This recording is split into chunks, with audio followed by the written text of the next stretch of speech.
I had way too much fun playing Monkey Ball and Naomi for this one.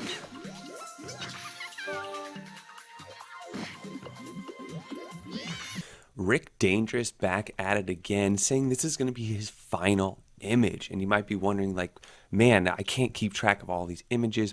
Now, this one, just right down and dirty, is a best of the best image. So the only games he included were ones that went into review magazines, like different Nintendo and Sega and gaming magazines, that got at least a 6 or better rating for the majority of these games. You might also be wondering, what's the difference between this version and the 400 gigabyte version that I actually reviewed just a few months ago, or quite a few months ago. And this one actually has around 600 more games. It's on a refresh version Raspberry Pi. A lot of the fixes have been made. The last image had a couple little fixes you had to do after you installed it. And then he's redone all the artwork and a bunch of little things that make this image even more user-friendly, more themes to choose from. If you go over here to UI settings, he has them both for 4.3, as well as if you're Europe or US and you have a 16.9. So everything is really well set up. The only thing you might have to do is for Dreamcast and PSP, change your controls depending on what kind of controller you're using. But this is called the Pure Edition, and I would have to agree. It's a very pure version of RetroPie, and nice, clean splash screen, nice, clean games. You know, you got the video snaps, and everything is running really, really well. So let's go ahead and jump into this, look at the collections, and then we'll show you my final thoughts.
So here we are, Rick Dangerous saying, like I said, it's going to be his last image. Now, right off the bat, you might be wondering, well, why would I download this if I already downloaded the 400 gigabyte? And if you only have a 400 gigabyte SD card, you might just be fine with that. This is actually only a 420 gigabyte download. It just won't fit on that 400 gigabyte SD card. So you do have plenty of room to add some additional games here. Like I said, the old 400 gigabyte only had about 3,600 games or so. So you're going to get an additional 500 games here. And with this being a pure version, meaning he doesn't just throw every game on. Like the arcade set is only 573. A lot of other people are throwing 2,500 arcade games. But he's only throwing the best of the best arcade games that got really good reviews.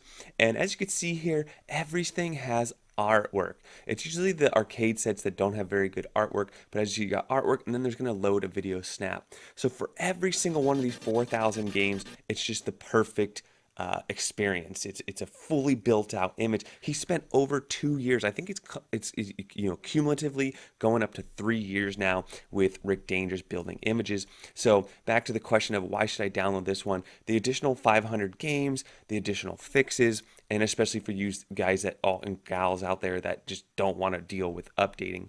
Now you can absolutely get the 400 gigabyte and just update the packs and binaries and things and drag and drop your own ROMs, but a lot of people like plug and play. So that is the big difference here. I have this on a 512 Samsung Select, and he's pointed out that 3DO and N64 still don't run that great on the Raspberry Pi 4, and I would agree, especially in particular some titles, but some titles actually run pretty good. And in his first image, he didn't actually even include any N64, but everyone was like, you gotta have some. Some of these games are really good. Like Mario Kart, to me, is very playable on the Raspberry Pi. Now, let's go ahead and go through these game collections, and I'll share with you some of my thoughts about this image. But, he got the title for purest image in the past, and I would have to agree. This is definitely an image that I will keep in my backups. There's certain images where I just like dump them after I review them, and usually, Rick Dangerous, V-Man, Darzone, and to play, Wolfenose, those image creators are really great, and they make solid images that tend to stand the test of time. So 3DO, we got 22 games. This is one of those systems where you said, it doesn't run great. And I would agree, you're going to get a lot of like sound issues, some tearing and things like that. But it was a cool little system, and a lot of people say that this version of Road Rash is one of the better ones. So there were some really cool games for that system. Moving along, we got that arcade set I was telling you about. The other thing that I like about this image is why it's so pure is, yes, it has a few boot screens, doesn't have any background music. The theme here is just so simple. Like, look at this theme when I just hard scroll. It's a very responsive theme. This is the Epic Noir theme, by the way. A lot of people always ask me when I'm reviewing images, like, can I just get the theme? Yes, this theme is widely available to just put on your own image or image you have somewhere else. So like I said, a lot of artwork, a lot of really good things going on here. It's just beautiful, clean. I mean, it reminds me of, starting a fresh boot of the what's the theme, the default theme for RetroPie, the carbon theme, and but just way way way way nicer. So you got the Atari 2600, sorry, 800. A lot of people don't include this. 31 games. 7800, 20. Atari Lynx, 25. Coleco, we got 30. PC Engine, you got 80. PC Engine CD, you got 52. Let's go ahead and look through these really quick. The CD-based games is really what's taken a lot of the space here. You'll see when I get to PSP and PlayStation, really great games, like a lot of rare games, a lot of not role playing, but like Final Fantasy type games, RPG type games. Game and Watch 59, NES 245. So NES had like 800 games, so he's only including the best of the best. Large box art followed by a video or a splash screen here. Now, Famicom 29, Family Disk System 26, Game Boy 25, SNES 198, Super Famicom 104, Super Game Boy. This is a fun little one that you could, attach your Game Boy to your SNES and play on the big screen. N64 30, kind of went through that earlier, but I'll just do that one more time. He optimized all the any games that require a keyboard and mouse or keyboard. He's optimized already. The Game Boy and the Game Boy Color, you'll see in a Game Boy Advance, you'll see in a second. He definitely didn't stretch these out. They're running on a the native resolution of the system, so or close to it. So it's not going to be stretched out. It looks really good. I really like playing those games like that. SG 1015, Master System 145, Sega Genesis 367, Game Gear 30, Sega CD 40. Let's see what CD games you have here, in case you're curious. And so all that stuff is pre-set up. He mentions that you need to potentially change your controls for PSP and 32x15 and Dreamcast, but my controls were set up fine out of the box with the Xbox 360 controller. Now, here's a lot of that. Here's a lot of where your memory is, or using your storage. Speaking of storage, yes, you could put this on an SSD. You just have to enable the the EEREM, or update that script so it recognizes your SSD, and it seems like, according to his notes, he's running it on a SSD. So I'm just running on an SD card. It's just simpler, but feel free to do that. So a lot of really great games for the Dreamcast. That's why there's so many here. A couple things there. All right, then we move over to Naomi. I actually had a lot of fun playing Monkey Ball, but yeah, Naomi runs really well. The Dreamcast ran really well, so Naomi should run really well on the Pi 4. Neo Geo 105, Neo Geo PC. You've got, and as far as systems, it's I think it's like 32 systems, I want to say, or 42 systems. It's quite a bit of systems on this. MSX 10, MSX 220, PlayStation 418. Wow. So I feel like he's definitely partial to PlayStation. But the PlayStation had over 1,000 games, so I mean, he still had to cut out, over half. I mentioned this in the last video about how wow, he even has the retaliation. Nice. Um, I was just mentioning how he doesn't, for example, like Tony Hawk. Tony Hawk is for PlayStation. It's also for Dreamcast. So he, or like a game like Outrun. He doesn't throw in every single version of it. He might include two or three if if there's a difference in the versions.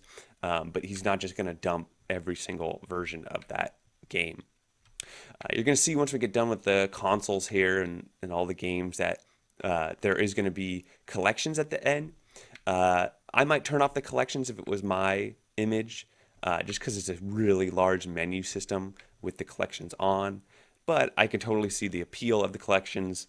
I think it's a good move to leave the collections there, because especially if you're just you're in the mood for a puzzle game, or you're in the mood for a beat 'em up game, or a side scroller, whatever your heart desires, you can find it there. PSP 45. So this is where these games are all really great games. Like, these are all, I recently sold a bunch of these games from a garage sale haul, and I know some of these games are going for $40-50 used, today. Like, I sold this game, Valkyrie Profile. I think it went for like 60, 70, or $80. Odyssey 2, 15, ZX Spectrum 133, Commodore 64 156, Amstrad CPC 42, Amiga 292, 68,020, MS-DOS 155. Wow, that's a lot of MS-DOS games. That's pretty cool. So these are those computer games that he was talking about, that are optimized for your controls. Yeah, wow, these are some really cool. All the Duke Nukems on there. Dune, great game. Dune 2, great game. Jill of the Jungle. I haven't tried this one. Oh, wow. That's awesome. And I don't think I ever played the MS-DOS version of Jurassic Park. Looks like the Super Nintendo version a little bit. I might have to play around with this a little bit. This is a cool MS-DOS collection. Redneck Rampage. I remember this game. The graphics were like pretty decent for its time. Sim Ant, Sim City. Dark Forces was such a cool game. Elder Scroll, Need for Speed, Warcraft 1 and 2. Really cool. Really cool stuff there. I'm excited about the MS-DOS to play that around with that. Scum VM 111, that's huge. Cody, and then options, and then he has Rick's Picks, and then here's those collections I was telling you about. Kids, that's nice. By the way, I didn't review this image. I downloaded it. He made a kid-only image, which is all set up for kids. Let me know if you want me to review it. I just didn't think a lot of people would be that interested, but it looks like he has a kid zone over here with the collections, Aladdin, things like that, games that are good for kids. Now, let's look at Rick's Picks, and I want to see what's going on here. Like, I don't know if I mentioned this earlier, this does have a light overclock on it to start. And Rick Dangerous used to use a 2-play base image, and as you see here, this is just a really clean version of Raspberry Pi, or RetroPie right here. You can't even change your overclocked here. So it seems like if you want to change your overclock, you have to take out your SD card, put it in a computer, and change that in your config file. I've done that before in many videos. As long as you have even a decent case, I have this in one of those Armor cases with the dual fans. It's quite nice, but it's not overheating at all. It's not even warm, or it's warm. It's not hot at all. Here's some of his picks, and a lot of fun here. A lot of good stuff. Half-Life for Dreamcast. Okay, cool. He's got it too. I was impressed that that it was included on the Darstone image I reviewed, and cool to see it there. Will we ever see a Half-Life 3? Who knows? All right, so I'm gonna finish this, and then let's go ahead and jump into the fixes, and then play some games and share my final thoughts on this. So for the quick fix, go ahead and go to options. Go ahead and make sure you're on Wi-Fi or plugged in to the internet through the Ethernet port. Retropie setup.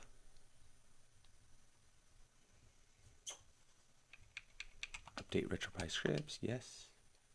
Go to manage packages, manage core packages, update all installed packages. Are you sure? Yes.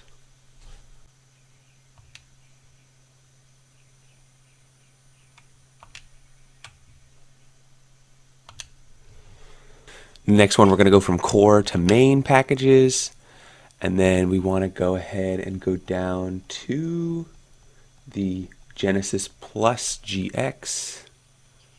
There it is. And install via binary. All right, and then we're going to do this. We're going to reboot the Pi, and we're all done. All right, so final thoughts as I play a few games here. I'm really digging this one. As I said earlier in the video, I'm really looking forward to playing this personally. Like, I really like the MS-DOS collection on here, and there's some games that are not typically included on a lot of images. I love that it's not just 20,000 games. Like, this really is a you can, if I was to put a game randomizer, I'd feel good about this. It's like my iPod. Like, when you get to like 5,000 songs, you find yourself skipping a ton of songs. With this type of thing, I really feel like selecting a random game, you would be totally happy with it, which is something to be said. I think that's pretty cool. So here I am now playing Monkey Ball. Love this game. I don't think I've ever played it before. It's just so much fun. You collect these bananas and have to hit the goal, and then there's some little secrets here and there. I was so proud of myself. I found the secret right here on my own. Well, first that was just me being not very good, but I looked at oh, there's a goalpost underneath the level. Anyways, it was really cool. So back to Rick D over here. Like I said, it's his last image, but I really like the whole concept of a pure image. And I mentioned it earlier, 3 years in the making on this one. He's an image creator that has read every comment in my videos, I'm sure, and many others. So he listened to the feedback, he improves. And so as I mentioned earlier in the video too, I would totally recommend his images to other people, especially if this is the type of image you're looking for. I love how optimized it is. I love how all the fixes are done, so it's very plug and play. As far as, what can I poke holes in, for somebody who just bought a Raspberry Pi and doesn't have a case, that slight overclock might affect it depending on, where your Pi is, how hot your climate is and things like that. And then we did have to update that one fix for Genesis, but as he mentioned, that's a pretty typical fix that happens everywhere.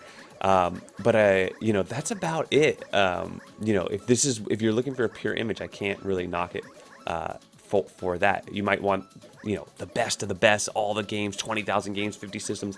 This one might not be for you. But the next thing could be a pro or con for people, which is that the file itself is only 420 gigabytes. So pro is it's a smaller download. It will fit on most 512 gigabyte, pretty much all. It should fit on all 512 gigabyte SD cards. But the con is that's a lot of extra space, especially if you want to add your own ROMs. That's a lot of ROMs that you can add. So what I might have liked to see is maybe, I know Rick Dangerous doesn't like the N64 performance, but there are more than 30 games that run well on the Pi, in my opinion. But it's his image, so I totally respect that. I'm just saying, there is space to be added here as far as getting it closer to that 512. But that's a slippery slope. Then you got to get into, well, you can add a hard drive and go up to a terabyte. It's a never-ending. Where do you draw the line? So the fact that you draw the line here, I can respect that. I'm just simply throwing out what you could possibly do different. So really good. I love that it's pure. Love that how the menu system works, how the artwork is all it's a very clean install with all your favorite games. Nothing too flashy, but just enough flash. And that's how I'll leave this one. He made a name for himself. It's a really good image. Whether he comes back and does another or not, bravo, really, really well done. So 2 thumbs up for me. I'd give this an image A or A plus. You know, it's hitting all the marks. But that's what I think. Let me know what you all think. Don't forget to like and subscribe, and we'll catch you on the next one.